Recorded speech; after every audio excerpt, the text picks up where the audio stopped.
하나님의 말씀 다니엘서 7장 우리 한번 보도록 하죠.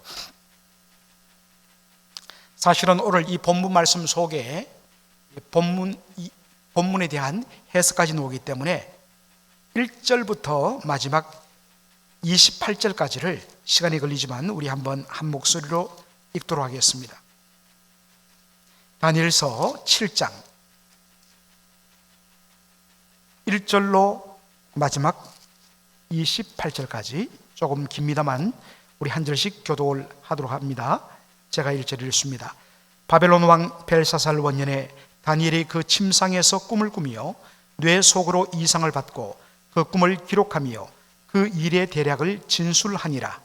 다니엘이 진술하여 가로되 내가 밤에 이상을 보았는데 하늘의 네 바람이 큰 바다로 몰려 불더니 큰 짐승 넷이 바다에서 나왔는데 그 모양이 각각 다르니 첫째는 사자와 같은데 독수리의 날개가 있더니 내가 볼 사이에 그 날개가 뽑혔고 또 땅에서 들려서 사람처럼 두 발로 서게 함을 입었으며 또 사람의 마음을 받았으며 다른 짐승 곧 둘째는 곰과 같은데 그것이 몸 한편을 들었고 그 입의 잇사이에는 새 갈빗대가 물렸는데 그에게 말하는 자가 있어 이르기를 일어나서 많은 고기를 먹으라 하였으며 그 후에 내가 또 본즉 다른 짐승 곧 표범과 같은 것이 있는데 그 등에는 새의 날개 넷이 있고 그 짐승에게 또 머리 넷이 있으며 또 권세를 받았으며 내가 밤 이상 가운데 그 다음에 본 넷째 짐승은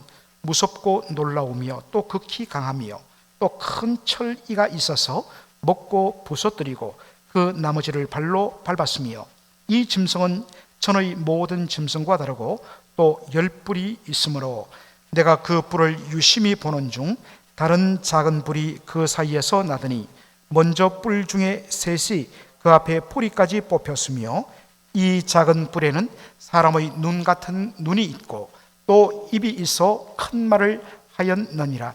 내가 보았는데 왕자가 놓이고 옛적부터 항상 계시니가 좌정하셨는데 그 옷의 희기가 눈 같고 그 머리털은 깨끗한 양의 털 같고 그 보좌는 불꽃이요 그 바퀴는 붙는 불이며 불이 강처럼 흘러 그 앞에서 나오며 그에게 수종하는 자는 천천히요 그 앞에 시위한 자는 만만이며 심판을 베푸는데 책들이 펴 놓였더라.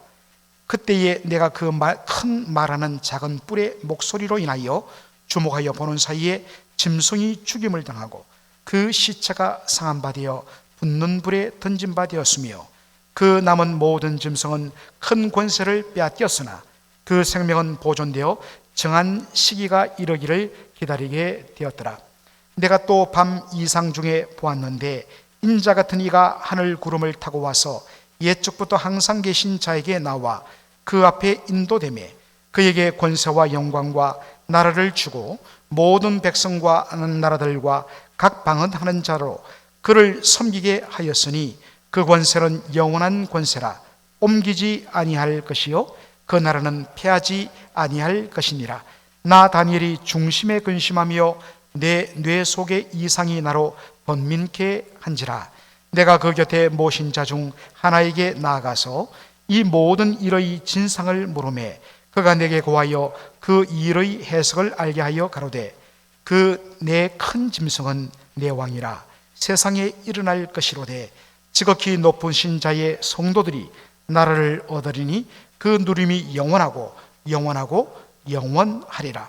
이에 내가 넷째 짐승의 진상을 알고자 하였으니 곧 그것은 모든 짐승과 달라서 심히 무섭고 그 이는 철이요 그 발톱은 노시며 먹고 부서뜨리고 그 나머지는 발로 밟았으며 또 그것의 머리에는 10뿔이 있고 그 외에 또 다른 뿔이 나오매 새 뿔이 그 앞에 빠졌으며 그 뿔에는 눈도 있고 큰 말하는 입도 있고 그 모양이 동류보다 강하여 보인 것이라. 내가 본적 이 뿔이 성도들로 더불어 싸워 이기었더니 옛적부터 항상 계신 자가 와서 지극히 높으신 자의 성도를 위하여 신원하셨고 때가 이름에 성도가 나라를 얻었더라. 모신 자가 이처럼 이르되 넷째 짐승은 곧 땅의 넷째 나라인데 이는 모든 나라보다 달라서 천하를 삼키고 밟아 부숴뜨릴 것이며 그 열불은 이 나라에서 일어날 열왕이요 그 후에 또 하나가 일어나리니 그는 먼저 있던 자들과 다르고 또 새 왕을 복종시킬 것이며 그가 장차 말로 지극히 높으신 자를 대적하며 또 지극히 높으신 자의 성도를 괴롭게 할 것이며 그가 또 때와 법을 변개코자 할 것이며 성도는 그의 손에 붙임 바 되어 한 때와 두 때와 반 때를 지내리라. 그러나 심판이 시작된 즉 그는 권세를 빼앗기고 끝까지 멸망할 것이요 나라와 권세와 온 천하 열국의 위세가 지극히 높으신 자의 성민에게 붙임 바 되리니 그의 나라는 영원한 나라이라. 모든 권세 있는 자가 다 그를 섬겨 복종하리라 하여 그 말이 이에 그친지라. 나 다니엘은 중심이 번민하였으며 내 낯빛이 변하였으나 내가 이 일을 마음에 감추었느니라. 아멘. 여러분, 정말 많이 조금 헷갈리는 내용들입니다. 왜냐니까 이것이 우리의 현실 세계를 보여주는 것이 아니라 그가 꿈속에서 하나님께서 보여주신 이상, 여러분들 이상이라고 되어 있죠? 다른 형상이란 말입니다. 다른 모양이란 것입니다. 여기에 펼치는 장면들은 우리가 이 세상에서 일반적으로 그렇게 접할 수 없는 아주 판타직한 그러한 환상적인 그런 내용들로 가득 차 있습니다. 그런데 이것을 영어 성경에 보면 비전이라 합니다. 왜냐하면 원어적으로 하나님께서 바로 이 특이한 장면을 다니엘에게 보여주셨기 때문입니다. 그래서 오늘 다니엘서 7장 보면 계속해서 내가 보니, 내가 보았더니, 내가 본즉, 내가 보매 이런 단어가 10번씩 반복되는 것을 보여줍니다. 보기는 보았는데 이 땅의 현실 세계에서는 볼 수 없는 독특한 그러한 내용들을 하나님 보여주셨다 해서 번역을 이상 이렇게 한 것입니다. 다니엘이 벨사살 원년에 바벨론의 마지막 왕이었던 벨사살 원년에 그가 꿈을 꾸었는데 그 꿈 속에서 하나님께서 이상, 독특한 그러한 내용의 모습들을 보여주셨습니다. 그가 꿈의 내용들을 기록해 나왔는데 보니까 하늘 네 곳으로부터 바람이 바다로 크게 불고 그러자 그 바다 속에서 큰 내짐승이 나오는데 첫째는 사자 같은데 독수리 날개 같은 것이 달려있고 둘째는 곰 같은 것인데 이 사이에 이빨 사이에 갈빗대 세 대가 이렇게 물려있는 모습이었습니다. 셋째는 표범 같은데 새의 날개 넷이 달려있고 또 자세히 보니까 머리도 네 개더라 하는 것입니다. 넷째는 정말 어떠한 구체적인 짐승이란 표현이 없습니다. 무섭고 두렵고 극히 강한 짐승인데 그 머리에는 10뿔이 있고 나중에 보니까 뿔 하나가 또 쑥 놓는데 그 뿔 속에는 사람의 입 같은 것이 있고 사람의 눈 같은 것이 있어서 보고 말하더라. 그러니까 이것이 정상 세계에서는 우리가 경험할 수 없는 것입니다. 이것을 우리는 묵시문학이라고 이야기합니다. 이런 판타지, 우리 어린 자녀들이 읽는 동화, 판타지, 그러한 판타지 문학의 형식을 빌려서 바로 하나님께서 당신의 뜻을 보여주시는 것, 이것을 묵시 혹은 묵시문학이라고 이야기합니다. 다니엘서가 바로 그렇고 에스겔서가 그렇고 또 스가랴서가 그렇고 그리고 마지막으로 요한계시록이 바로 이 판타지 문학, 묵시 문학적인 그러한 양식으로 기록되어 있습니다. 그렇기 때문에 이런 묵시 문학의 내용들은 그냥 우리가 문자적으로 이해하거나 그것을 우리 현실 세계의 어떤 특정한 나라, 특정한 인물과 매치시켜서는 안 된다는 것입니다.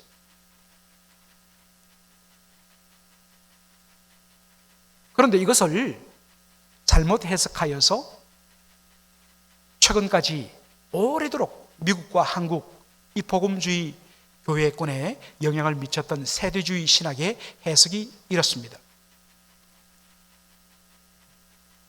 이 첫 번째, 사자 같은 것, 그런데 독수리 날개가 있다.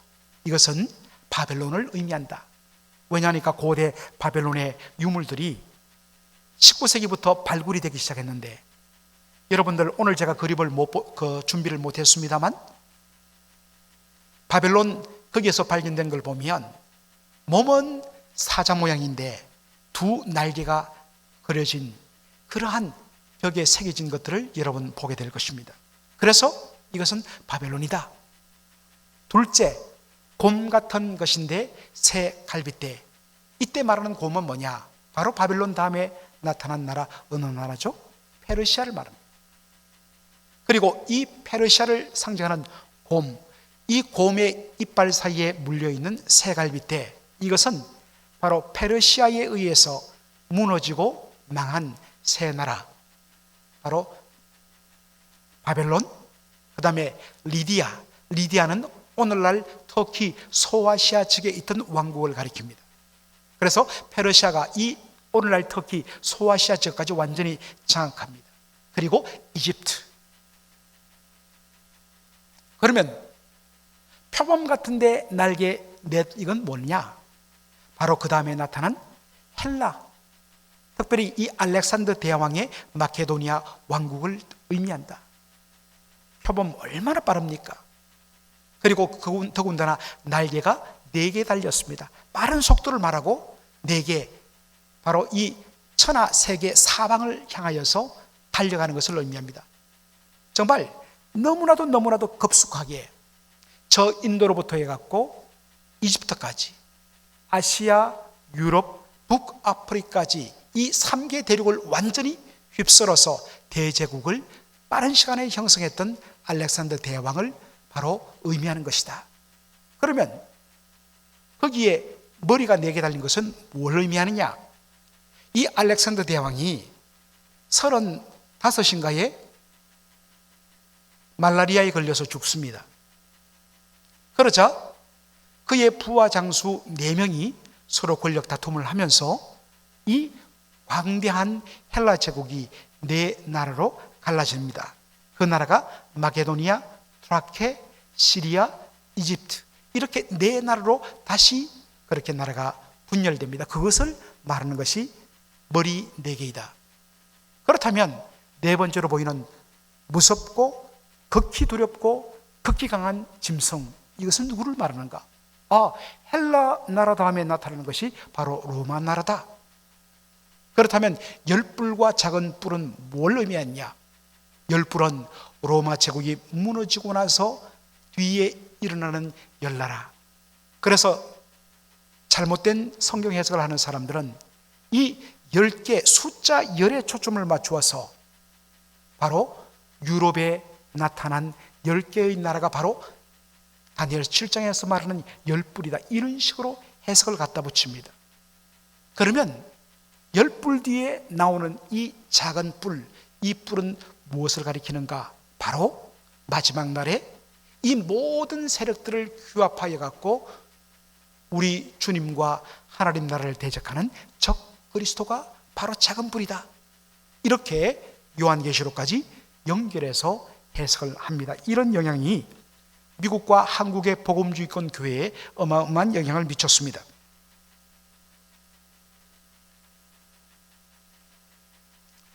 그렇다면 여러분, 우리가 이것을 어떻게 해석하는 것이 올바를까요? 다시 다니엘서 7장 3절로 우리 한번 보겠습니다. 다니엘서 3장 7절 보면 큰 짐승 넷이 바다에서 나왔는데 그 모양이 각각 다르니, 이 말씀에 우리가 주목할 필요가 있습니다. 여러분, 바다에서 나왔다, 구약 성경에도 바다라는 단어가 많이 나오고요, 그리고 요한계시록에도 보면 나중에 보겠지만 이 용의 사주를 받은 짐승이 바다에서 나왔다 했습니다. 왜 바다에서 나왔다고 했을까? 그것은 구약에 있어서 바다라는 이 단어는 바다라는 것은 바로 하나님께 대적하는 혼돈과 무질서와 반역의 근원지, 바로 그러한 의미로 바다란 이 단어가 쓰입니다. 그래서 바다에서 나왔다 하는 것은 이 짐승들이 바로 하나님을 대적하며 이 세상을 혼돈과 온갖 악으로 세상을 완전히 뒤엎어 놓을 그러한 세력인 것을 말씀해 주는 것입니다. 특별히 이 하나님을 대적하는 혼돈과 반역의 근원지 바다에서 나온 큰 짐승 넷이라고 했습니다. 아까도 말했지만 잘못 해석해서 이 네 짐승을 역사상 나타난 특정한 나라 네 것으로 그렇게 연결하는 것은 전혀 묵시문학에 대한 이해가 잘못된 것입니다. 왜냐하면 구약 성경에서 넷이라는 것은 상징적인 의미를 갖고 있습니다. 이 넷이란 것은 하나, 둘, 셋, 넷 각각 따로 해갖고 네 개가 아니라 이것은 전체, 토탈레스, 홀레스, 전체를 가리키는 표현입니다.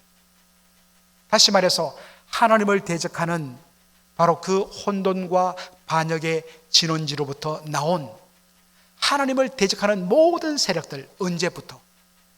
아담의 범죄와 타락 이후로부터 우리 주 예수 그리스도 이 땅에 다시면서 재림해서 모든 불의한 것들이 다 심판을 받는, 최후 심판을 받고 새하늘과 새 땅이 펼치는 바로 그때까지 세상 모든 전체 역사 속에 하나님을 대적하며 일어났던 모든 악한 불의한 세력들을 함께 묶는 표현이 뭐냐? 금진성 넷이라는 표현입니다. 묵시문학적인 어떤 특징으로 바라보자면 이 말씀이 이해되지 않습니다. 사실 오늘 이 본문은 어떤 의미에서는 기본적인 어떤 이해가 좀 필요하기 때문에 얼핏 보면 여러분이 좀 어려울 수도 있습니다. 좀 양해를 구하시고 여러분 잘 한번 들어보시고, 그리고 지금 이것을 저희들이 촬영을 하는데 여러분 꼭 동영상을 한 2번 정도 반복해서 한번 성경을 찾아가면서 여러분 보시면 굉장히 도움이 될 것입니다. 다시 말합니다. 바다에서 나온 금징성 넷은 역사상에 나타난 특정한 어떤 네 나라를 가리키는 표현이 아니라 하나님을 대적하는 혼돈과 바로 반역의 진원지로부터 나온 타락한 그때로부터 우리 주 예수 그리스도 재림하여 불의한 세상을 완전히 심판할 그때까지 세상의 전 역사를 통틀어서 전체적으로 하나님을 대적하는 모든 세력들을 다 포함하는 표현입니다. 모든 불의한 세력들. 그런데 시간이 갈수록 더 강하고 더 극악하게 하나님을 대적하며 하나님을 조롱하며 하나님의 교회와 성도들을 핍박하는 그러한 모양으로 나타난 것을 보게 됩니다. 다니엘서 7장 25절 보면 이 불의한 세력에 대하여서 이렇게 설명합니다. 다 같이 한번 읽어보겠습니다. 그가 장차 말로 지극히 높으신 자를 대적하며 또 지극히 높으신 자의 성도를 괴롭게 할 것이며 그가 또 때와 법을 변개코자 할 것이며 성도는 그의 손에 붙임받아 한 때와 두 때와 반 때를 지내리라. 자, 여러분, 이 표현, 이 하나님을 대적하는 불의한 세력들, 그들이 항상 하는 것은 뭐냐? 지극히 높으신 하나님을 회방하며 하나님을 조롱하며 하나님을 향하여 대적하는 그러한 말들을 쏟아내며, 그리고 하나님의 온전한 통치를 따라 주님의 주권을 인정하며 하나님의 뜻대로 사는 하나님의 백성을 괴롭히는, 핍박하는 그런 모양으로 나타납니다. 그래서 어떠한 경우에 보면 때로는 하나님 어디 가셨느냐? 왜 이렇게 의롭게 사는 주의 백성들은 이런 고난을 당하며 핍박을 당하는데 불의한 자들은 저렇게 득세하고 하나님이 어디 있어? 하나님 있으면 한번 해봐 라고 조롱하는데도 하나님 잠잠하는 이런 답답함 속에 살아가는 때가 있다는 것입니다. 그것을 한 때, 두 때, 반 때라 이것도 참 어려운 내용인데요. 이것을 한때를 1년으로 해서 1년, 2때 2년, 반때 반년에서 3년 반 이렇게 번역하는 경우가 종종 있었습니다. 그런데 영어 성경을 보면 이렇게 되어 있습니다. 히브리어 번역을 참 잘했는데 a time, times and half a time. 여러분 잘 보십시오. 우리나라 말에는 두 때라고 되어 있는데 영어 성경을 보면 two times가 아니라 뭐로 되어 있습니까? 그냥 복수 times입니다. 여러분 time 뒤에 s가 붙으면 뭐가 됩니까? 시대가 되죠. 오랜 역사 기간을 뜻합니다.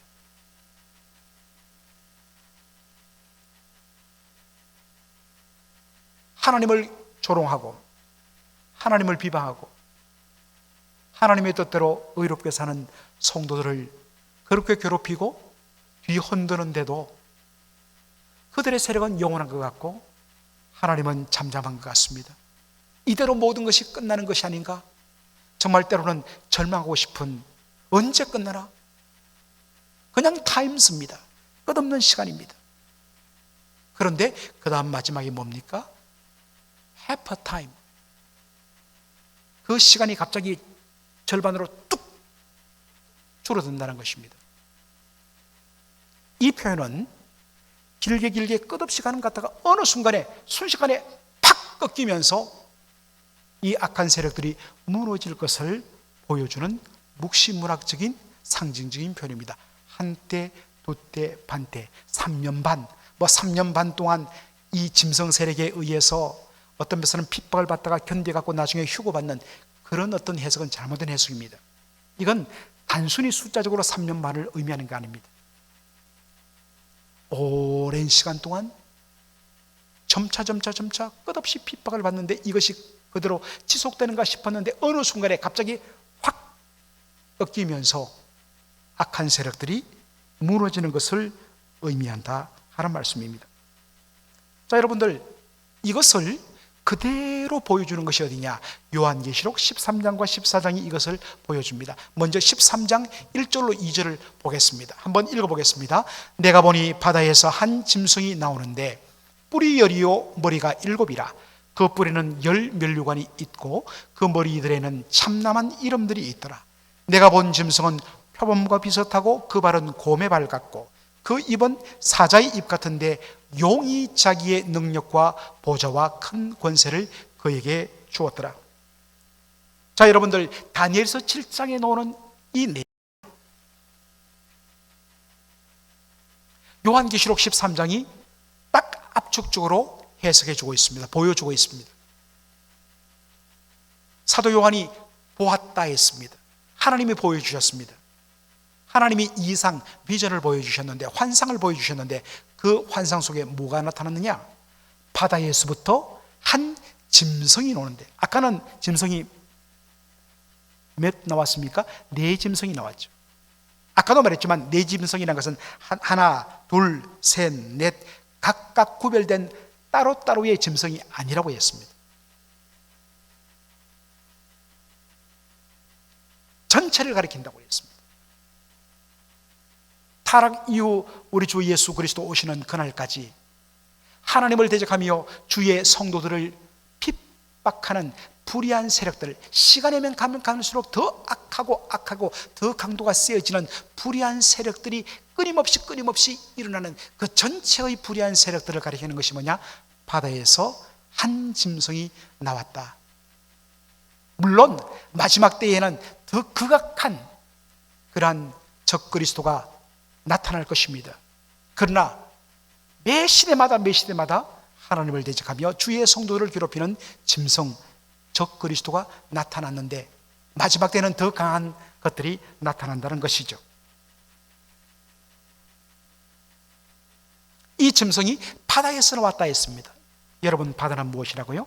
바다는 단순히 태평양, 대서양, 인도양 이런 바다를 말하는 것이 아니라 하나의 상징적인 의미라고 그랬습니다. 하나님을 대적하는 혼돈을 일으키는, 하나님은 질서의 하나님이신데 하나님이 세우신 모든 질서를 퍼뜨려버리며 혼돈을 일으키고 하나님이 세우신 때와 법과 질서들을 완전히 멋대로 바꿔버리고 자기 멋대로 이끌어가며 그리고 온갖 불의한 것들을 일으키는 그 악한 세력의 진원지 바다에서부터 하나님을 대적하는 짐승, 즉 그리스도가 나왔다 하는 것입니다. 그런데 그의 머리에 보니까 뿔이 몇입니까? 10개라고 했습니다. 이것은 머리에 뿔이 하나, 둘, 셋, 넷 해서 10개네. 실제로 뿔이 10개 있다는 것 아닙니다. 하나의 상징이죠. 또 이것을 10개의 뿔은 10개의 나라, 그러니까 이것은 앞으로 유럽에서 일어날 10개의 나라, 이렇게 해석하는 것도 옳지 않다고 그랬습니다. 뿔이란 것은 구약에 있어서 이 뿔이란 것은 힘과 권세, 능력을 의미합니다. 10이란 것은 10도 일종의 완전수입니다. 그러니까 뿔로 상징되는 그 힘과 권세가 10개, 완전하게 누구도 상대할 수 없는 강한 권세를 가진 세력이라는 것입니다. 그런데 그 머리에는 참남한 이름, 참남이라는 것은 하나님의 이름을 모독하며 비방하는 조롱하는 신성모독적인 바로 그러한 의미입니다. 그러한 것들이 가득하고 입술로 하나님을 비방했다는 것입니다. 이 짐승의 모습이 어떻습니까? 표범, 곰, 사자, 한 짐승 속에 다니엘서에서 봤던 이 짐승들의 모습이 함께 다 납니다. 이건 역시 아까도 말했지만 곰은 무엇이며 사자는 무엇이며 표범은 무엇이며 그러한 역사에 나타난 특정한 나라를 의미하는 것이 아니라 이러한 표범, 곰, 사자의 그러한 무서움과 강함과 억셈이 함께 다 결합된 하나님을 대적하는 불의한 세력들의 그 강하고 무서운 모습들을 보여주는 것입니다. 요한계시록 13장 3절로 4절 보면 이런 표현이 나오죠. 다 함께 읽도록. 이게 이제 장로님 좀 넘겨주시기 바랍니다. 요한계시록 13장 3절로 4절, 4절로 5절을 우리 한번 읽도록 하겠습니다. 4절, 5절. 4절, 5절, 제가 실지를 않았네요. 제가 읽겠습니다. 자, 저 짐승에게 용이 짐승에게 권세를 주므로 용에게 경배하며 짐승에게 경배하여 가로되 누가 이 짐승과 같으뇨 누가 너희 이로 더불어 싸우리요 하더라. 또 짐승이 큰 말과 참남된 말하는 입을 받고 또 42달 일할 권세를 받으니라. 요한계시록 12장 9절에 보면 이 용에 대하여서 큰 용, 곧 옛뱀이요 마귀라고도 하고 사단이라고도 하고 온 천하를 꿰는 자, 바로 창세기 3장에 아담과 하와를 그렇게 유혹하여서 하나님을 대적하며 반역하게 만들었던 그 사단의 세력이 이 짐승에게,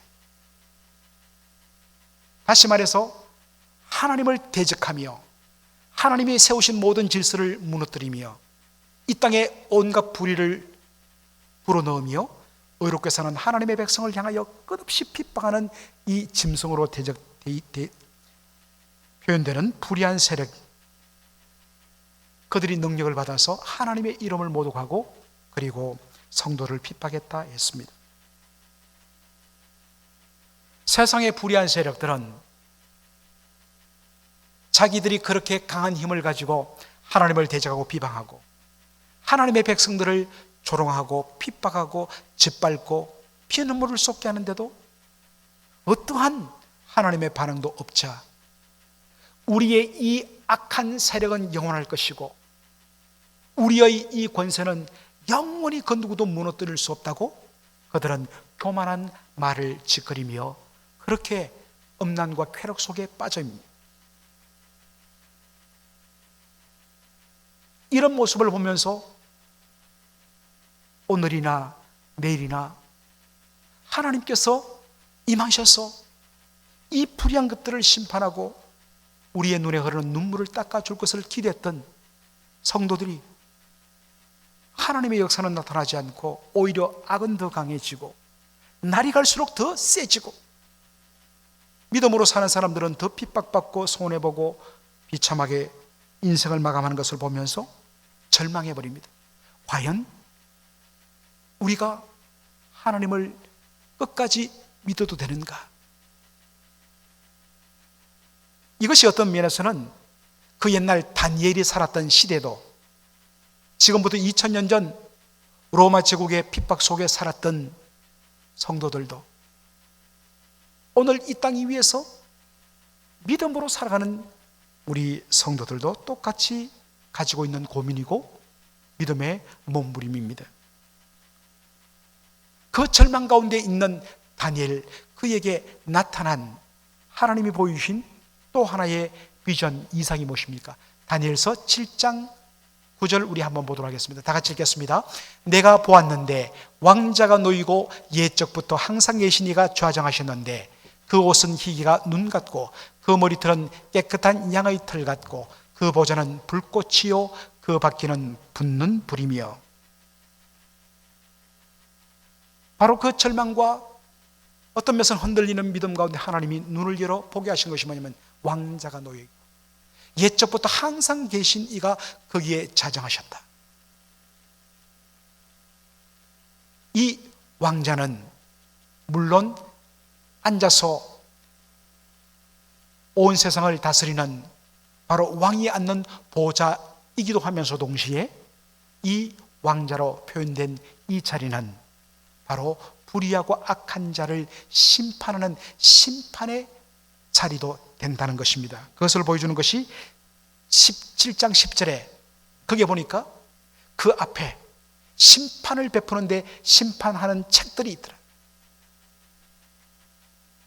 하나님 보지도 않고 하나님 외면한 것 같았는데 하나님 이 모든 불의한 세력들에 대한 하나님의 모든 기록들이 심판을 하기 위한 근거가 가득 들어있는 책들이 그 앞에 펼쳐지는 것을 보게 됩니다.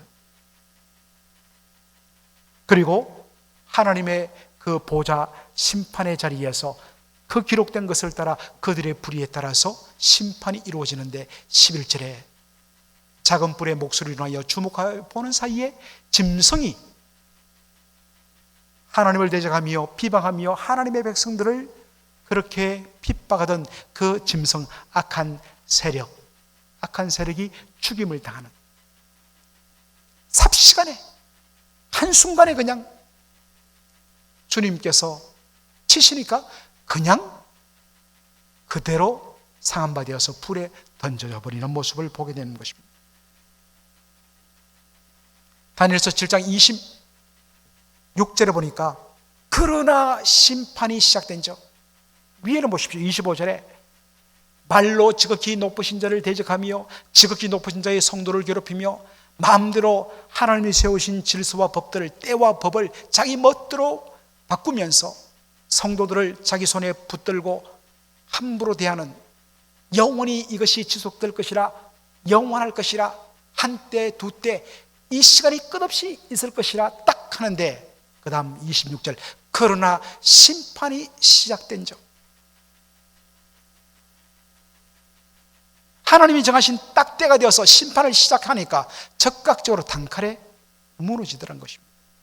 심판이 시작된 적 그런 권세를 빼앗기고 끝까지 남김없이 멸망당한다.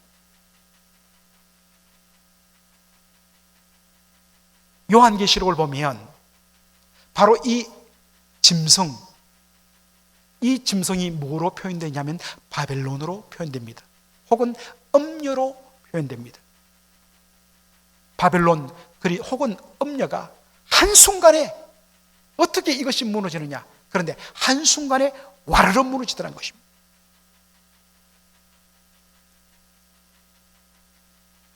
그러면서 다니엘서 7장 22절에 이렇게 이야기합니다. 옛적부터 항상 계신 자가 와서 그 하나님이 우리 가운데 임하셔서 이 땅에 임하셔서 지극히 높으신 자의 성도를 위하여 신원하셨고, 신원했다는 건 뭡니까? 억울함을 풀어줬다는 겁니다. 이게 신원입니다. 하나님의 이름을 조롱하면서 하나님의 지극히 높으신 성도들을 그렇게 핍박하며 그들의 눈에서 피눈물을 흘리게 만든, 왜 그런 어려움을 당했습니까? 이 땅에서 구별된 성도로서 하나님 백성다운 하나님의 주권을 인정하고 하나님의 말씀을 따라 먼저 그의 나라와 그의 의를 구하며 하나님의 뜻대로 주님의 성품을 따라 살아가는 그들을 세상이 용납지 않는 것입니다.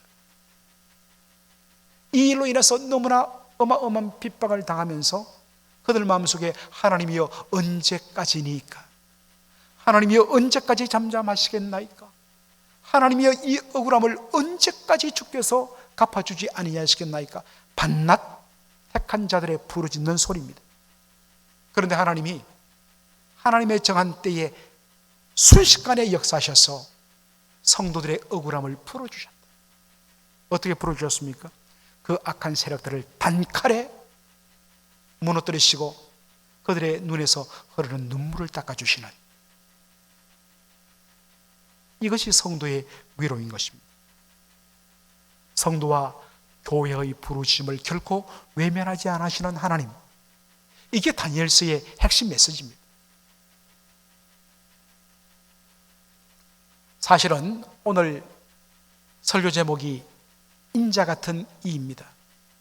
그러면 하나님께서 어떻게 이 불의한 세력들을 심판하시는가? 하나님 그 모든 심판의 권세를 인자 같은 이에게 맡기시거든요. 그래서 실질적으로 이 모든 심판은 인자 같으신 이가 심판하는데, 이 인자 같으신 이가 누구이며 그가 어떻게 이 불의한 악의 세력들을 다 무너뜨리고 승리하시고 우리 성도들에게 승리를 주시는가? 다니엘서 7장 13절로는 이 인자 같은 이 예수님은 다니엘서 7장 13절에 인자 같은 이가 바로 자신이라고 이야기합니다. 그래서 우리가 복음서를 보면 예수님께서 자신을 가리켜 말할 때 항상 뭐라고 이야기합니까? 인자. 많은 사람들이 헷갈려요. 예수님은 하나님의 아들인데 그러면 Son of God, 우리 한자로 말하면 하나님 신자에다가 아들 자자 신자라고 이야기해야 되는데 왜 사람 인자 아들 자자 Son of God, 사람의 아들이라고 예수님 자신을 인자는 그렇게 말씀하셨을까? 이 부분에 대하여서 우리 주 예수 그리스도를 통하여 그의 십자가와 부활을 통하여, 그리고 부활 성천하셔서 지금 하나님의 우편에서 모든 권세를 가지신 그분이 어떻게 최종적으로 이 불의한 세상을 완전히 심판하시는가, 다니엘서의 이 말씀을 어떻게 성취하시는가 하는 부분은 제가 다음 시간에 이 부분을 인자 같으신 이 2로 제가 말씀을 드립니다. 말씀을 마무리합니다.